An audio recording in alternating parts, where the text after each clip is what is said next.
John, thanks. Wauwatosa police revealing new information today about a deadly officer-involved shooting. Investigators say that man armed with a sword became aggressive toward police officers. Jermont Terry is live with the latest. Jermont.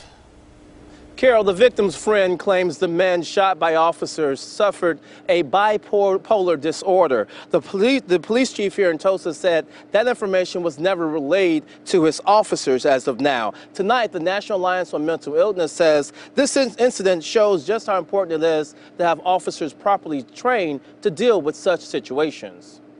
The Milwaukee County Medical Examiner arrived to a house near Blue Mound and Glencoe in Wauwatosa. This is where two Tosa officers opened fire on a 29-year-old man. I don't believe he was walking away from the officers, or they wouldn't have shot. Police Chief Barry Weber says the man came at officers with a sword and refused to drop it. That's when officers fired, killing the man.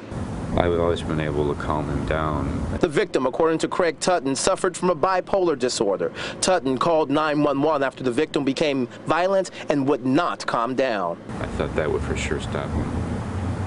They didn't. I believe our officers were confronted with a very dangerous situation, and although it is very early in the investigation, it appears that they acted with courage and conducted themselves properly. But Peter Huffle with the National Alliance on Mental Illness, or NAMI, says the Wauwatosa Police Department is not properly trained to deal with these types of calls. NAMI offers 40 hours of crisis intervention training for police departments across Milwaukee County. Some officers in some municipalities that have some CIT officers. And when it comes to the city of Wauwatosa?